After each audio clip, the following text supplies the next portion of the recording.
안녕하십니까. 나선정입니다. 한 주 동안 또 잘 보내셨죠? 네. 오늘은 간에 대해서 얘기 한번 해볼까 하는데요. 요즘은 주변에 보시면 스트레스도 많이 받고, 그리고 과식하고 포도 마시고, 맞죠? 술도 많이 드시고, 그런 분들이 많아서 간 안 좋다는 분들 굉장히 많죠.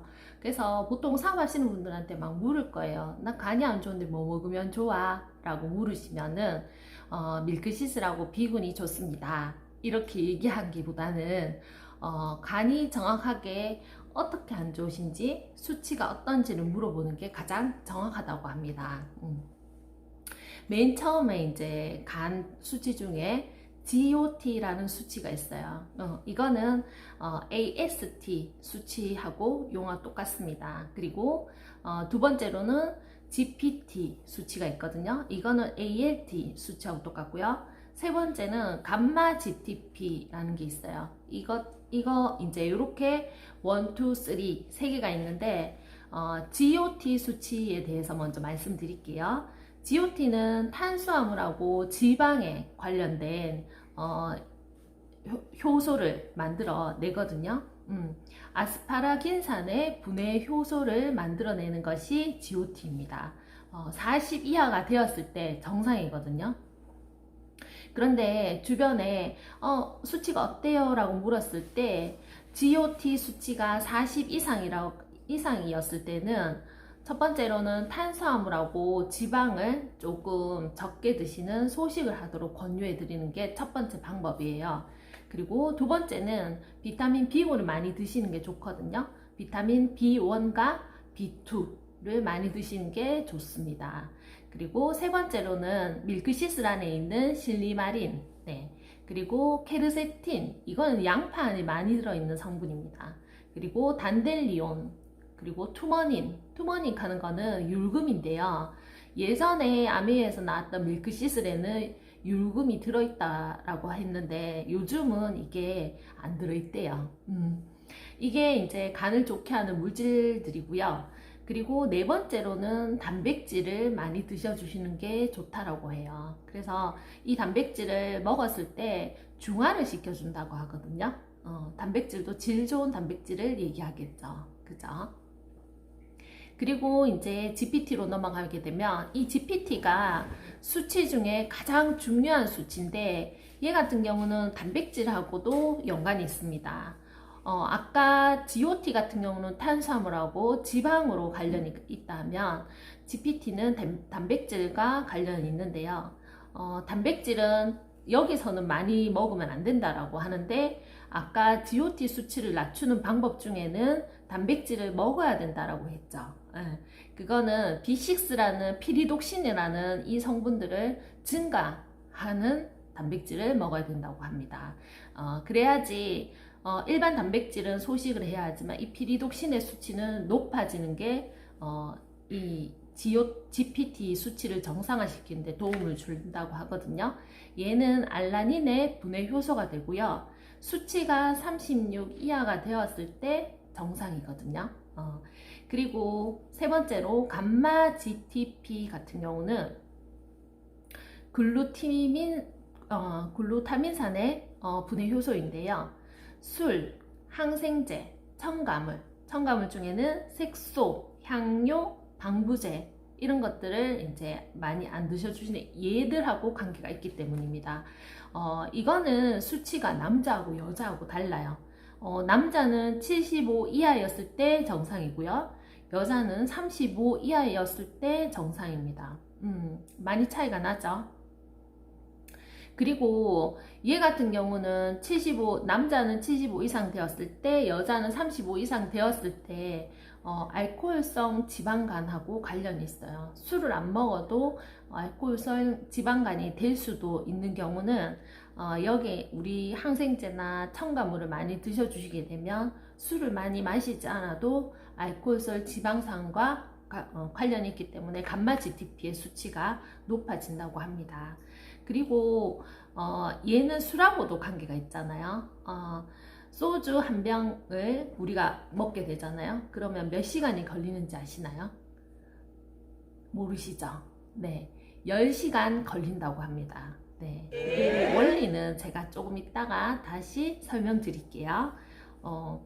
사람을 이렇게 딱 봤을 때요, 신진대사가 되게 잘 되어 보인다라고 하는 거는 어떤 의미일까요? 효소가 한계가 있다 하면 생화학 반응이 같이 한계가 된다는 걸 신진대사가 잘 된다라고 한대요.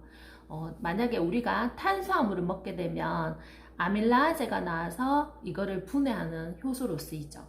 그리고 단백질을 먹게 되면 리파제가 나와서 단백질을 분해하는 효소로 쓰이죠. 그리고 지방은 프로테아제, 그리고 이제 풀이나 야채 같은 경우는 셀룰로아제가 그런 효소 역할들을 하죠. 그런데 대표적으로 설탕 같은 경우는 이런 신진대사가 되지 않는다라고 해요. 정제당을 의미하죠. 그래서 설탕은 가급적이면 안 드셔주시는 게 좋습니다. 그래서 우리 몸에 들어오면 이 반응하는 것들이 제일 먼저 반응하는 것들이 효소인데요. 이 효소가 한계에 생화학 반응의 한계가 나타났을 때 가장 좋은 신진대사가 된다고 하는 겁니다. 그리고 GOT 수치랑 조금 관련이 있는 건데, 탄수화물을 먹게 되면 아밀라아제가 분비되어 가지고 이거를 분해하게 되죠. 근데 히비스커스 있죠. 걔가 이 아밀라아제로 분해되는 것을 막아주거든요. 그래서 히비스커스가 다이어트에 도움을 되고 탄수화물 흡수를 방해하는 데 도움을 준다라고 하거든요. 그리고 이 분해된 거를 다시 열량 에너지로 쓰여지려 그러면은 티아민이라는 비타민 B1이 필요한데요. 이때 비타민 B1이 부족하게 되면 열량 에너지로 갈 게 덜 가게 되는 거죠. 그래서 예시를 이제 들어주시던데, 우리가 밥 한 공기를 먹잖아요. 그러면 밥 한 공기에 300kcal 정도 되거든요. 근데 얘가 2.5에서 3ml 정도의 티아민이 필요하다고 해요. 그런데 이 티아민은 이스트비로는 해결할 수가 없습니다. 왜냐하면 이스트비 한 알에 0.27mg 정도의 티아민이 들어있지 않기 때문에 얘로는 역부족인 거야. 그래서 나온 게 B+. B+ 한 알에는 1mg 정도의 티아민이 들어있거든요. 그래서 간에는 이제 이스트비보다는 B+가 가장 좋은 거죠. 그리고 밥 한 공기에 3mg 정도의 티아민이 필요하다고 가정했을 때요. 예를 들어서 이제 내가 티아민을 1.5mg 정도를 섭취했다. 그러면 밥 한 공기 중에서 반 정도는 얘가 이미 대사작용을 해서 에너지원으로 생성되죠. 그러면 남은 반 공기는 어떻게 될까요? 얘는 각각 나머지 75가 나눠져 가지고 75칼로리 정도는 우리 배둘레 있죠. 이 똥배로 간대요. 그리고 나머지 75는 아까 얘기했던 GOT, AST 수치로 가는데요. 간 1번으로 가는데, 여기에 만약에 티아민이 만약에 부족하다. 그러면 남은 탄수화물을 모두 혈액으로 다 보내버린대요. 그래서 간에는 아까 간 그 GOT 수치에는 아스파라긴산이 관여한다고 했죠. 그래서 이 혈액으로 모두 다 가져가고 없기 때문에 간에는 아스파라긴산이 없다라고 얘기를 하시더라고요. 그래서 AST가 높다라는 거는요, 비알코올성 지방간이 이제 그 원인으로 오거든요. 그래서 아까 얘기했던 GOT하고 GPT 수치가 다 안 좋다는 걸 의미해요. 그래서 GOT는 40 이상이고 GPT는 36 이상이 되었다는 얘기죠. 그래서 아까 GPT 같은 경우는 지방하고 관련이 있다 그랬죠. 지방은 B2라는 리보플라빈이라는 비타민 B군이 부족할 때 다시 GOT 방으로 가서 아스파라긴산을 만들어낸다라고 하거든요. 그래서 GOT나 GPT나 모두 다 탄수화물, 단백질, 지방을 모두 소식하고요. 얘네가 관련이 있는 거는 전부 다 비알코올성 지방간하고 관련이 있다고 보시면 됩니다. 그리고 세 번째로 감마 GTP, 아까 그 알코올, 술하고 관련이 있다고 말씀드렸었죠. 알코올성 지방간 같은 경우는 이 감마 GTP하고 관련이 있는데요. 술을 마시지 않아도 알코올성 지방간이 생길 수 있다라고 합니다. 그리고 술을 마시게 되면 술은 아세티알데히드라는 물질 아시죠? 그게 숙취의 원인이 되는데 얘는 1급 발암 물질입니다. 그리고 이 아세트알데히드가 우리 몸에 들어와서 다시 분해되게 되면 아세테이트라는 걸로 분해가 되고요. 그리고 얘가 우리가 술을 깼다라고 하는 거는 아세테이트가 수분하고 CO2로 변해서 이제 우리 몸에서 좀 빠져나갔다는 거를 술을 깼다라고 이제 우리는 느끼는데요. 아세테이트 같은 경우는 첫 번째로 하는 게 포도당의 생성을 억제합니다. 그래서 우리 몸에는 그 원인으로 두 번째로 저혈당이 오게 되는 거죠.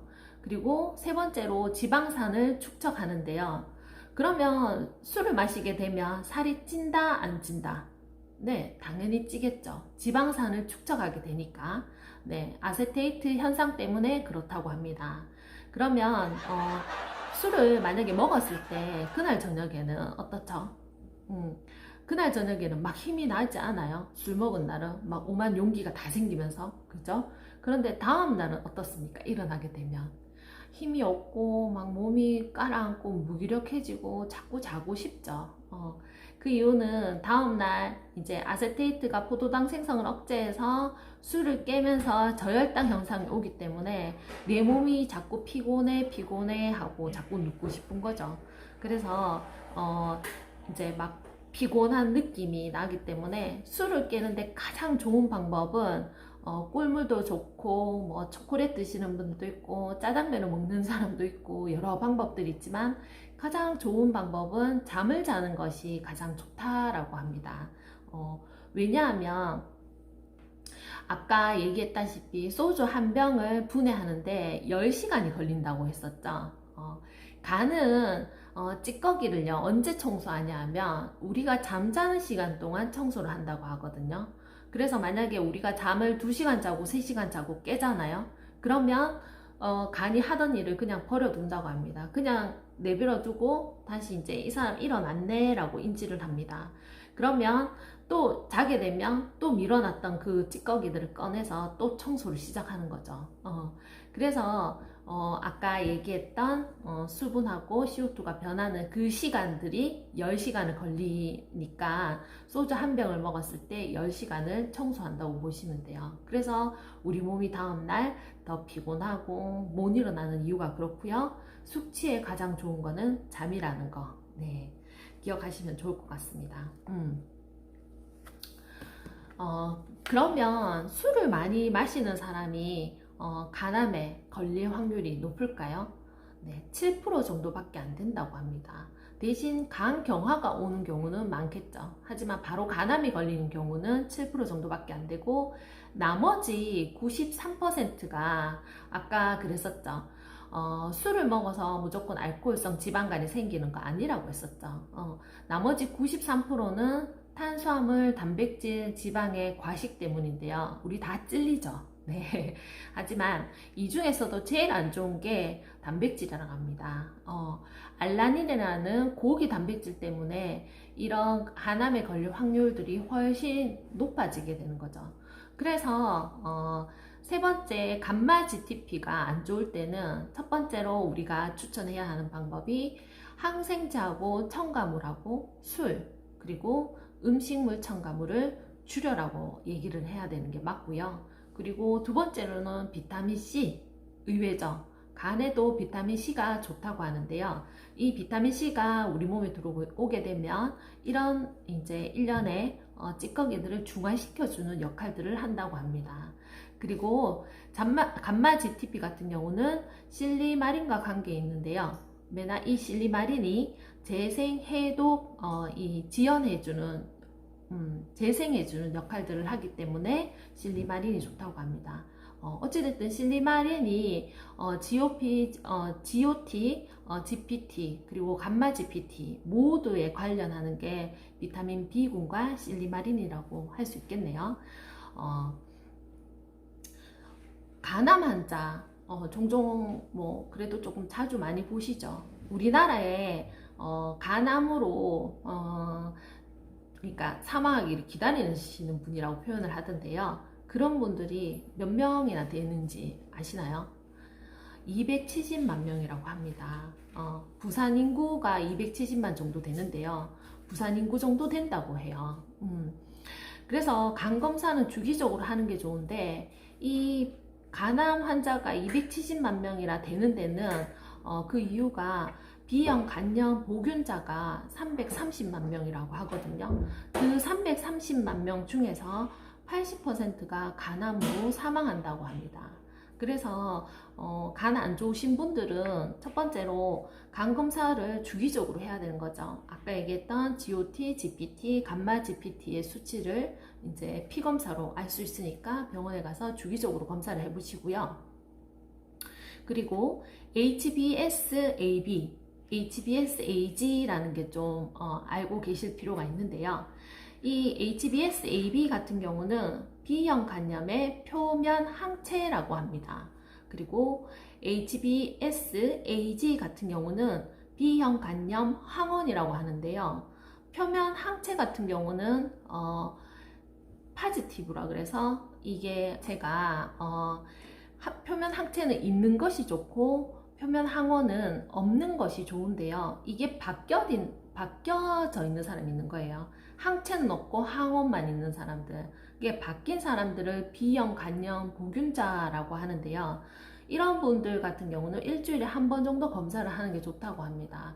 그래서 우리가 병원에 가면 B형 간염 주사 맞죠? 그래서 처음에 없어서 딱 맞아서 다시 피검사를 했는데 항체가 생기지 않았다. 그러면 두 번째 또 한 번 더 맞자라고 해서 또 맞거든요. 그래서 또 했는데 항체가 안 생겼어요. 그러면 세 번째까지 이게 접종을 했는데도 항체가 생기지 않으면 그런 분들은 B형 간염 보균자로 살아가야 되는 거거든요. 그래서 주기적으로 자주 검사하는 게 좋다고 합니다. 그리고 세 번째로 AFP라는 간암 검사인데요.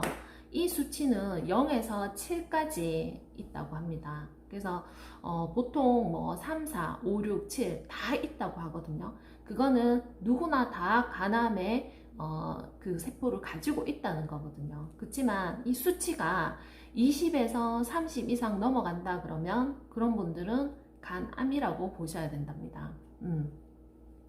간은 이렇게 제가 여기 그림으로 보여드리겠지만 간은 이렇게 11군데 이렇게 지표로 나눠서 그거를 다 조직을 떼서 검사를 하게 되거든요.